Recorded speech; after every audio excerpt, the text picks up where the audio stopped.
Good morning, students. Today's very important question of Islamiyat is A part is describe the main difficulties encountered by the Prophet ﷺ himself.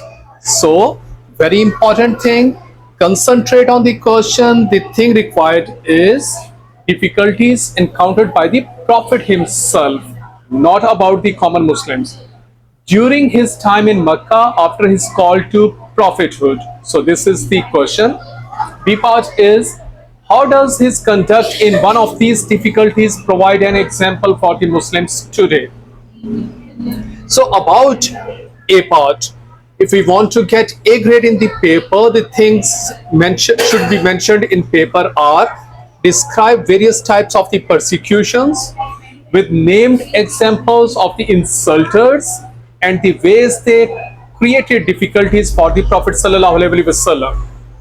So concentrate yourself. Now we are going to read. The Meccans persecuted the Holy Prophet ﷺ both physically and mentally. He was mocked on many occasions. He was given the title of Al-Abtar, a man without progeny, on the death of his second son from Khadija.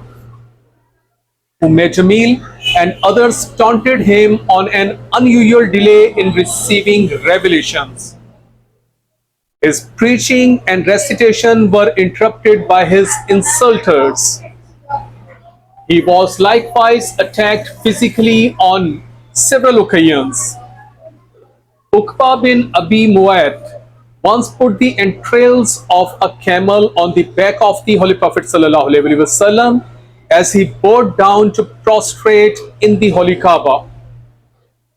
Abu Jahl, Abu Lahab, and Umayyah bin Khalf were among the worst enemies of Islam, and they also insulted the neighborhood of the Holy Prophet ﷺ.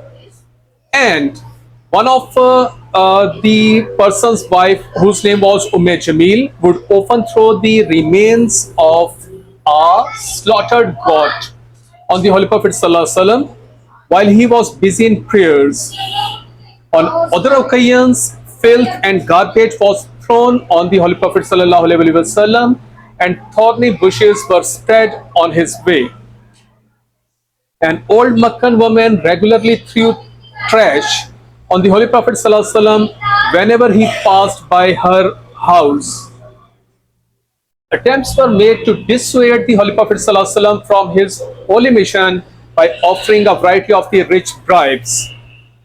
A prominent Meccan chief, Utbah, was sent to the Holy Prophet ﷺ, but the mission failed. The Quraysh declared the Holy Prophet ﷺ a magician, a crafty poet, and a man possessed by spirit. Abu Lahab dissolved the betrothal of their sons with Muhammad ﷺ's daughters Ruqayya and Kulsum. Quraysh imposed a general social boycott on Banu Hashim, Prophet ﷺ's clan. He found it difficult to spread Islam in Mecca after 619 AD, so he visited Taif in 620 AD and tried to preach the Banu Thaqif of Taif, but these people proved even more hostile, and the Prophet ﷺ left the town with an injured body and a heavy heart.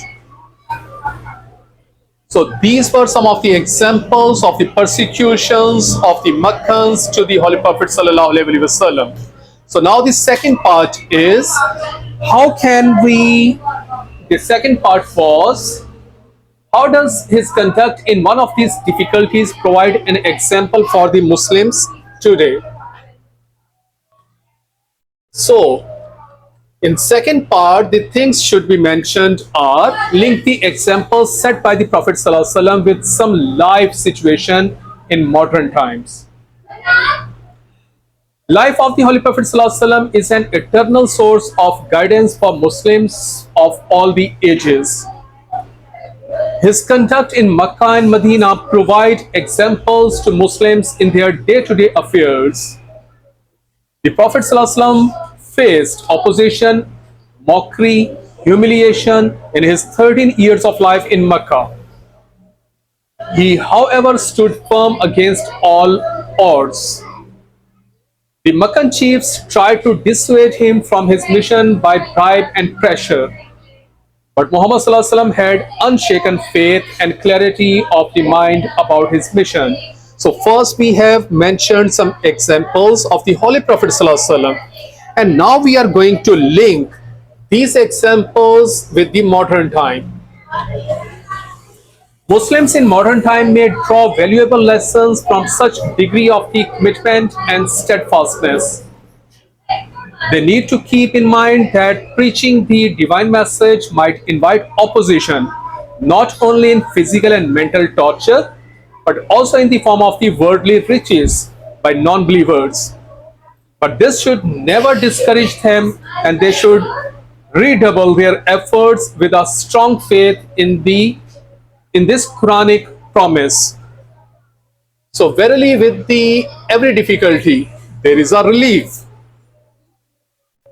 Just as the Holy Prophet ﷺ eventually got success in his mission despite early setbacks and sufferings, Muslims should believe in ultimate success with the help of the God's support, no matter how frustrating the circumstances might be.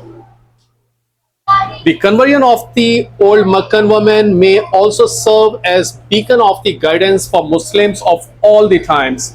So if you look, we are actually linking the examples of the Holy Prophet ﷺ with the modern time. So this is the requirement of the question. The example of the conversion of the old woman, Meccan woman, may also serve a beacon of the guidance for Muslims of all the times. She had been a source of the continued discomfort and nuisance for the Prophet ﷺ, but when he came to know about her illness, he rushed to look after her without any feeling of revenge against her.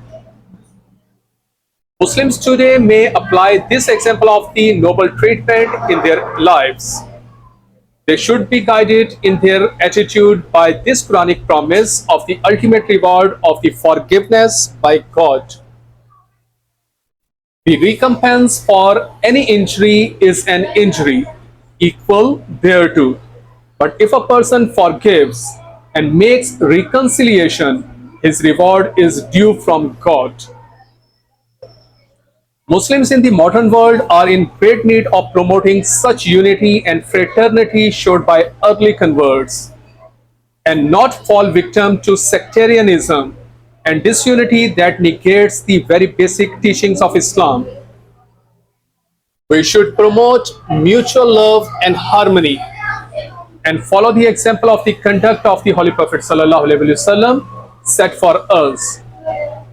This is referred in the Holy Quran as, "You have indeed in the messenger of God a beautiful pattern of the God, a pattern of the conduct." So this was very important question. Read it carefully and make your notes. Thank you so much.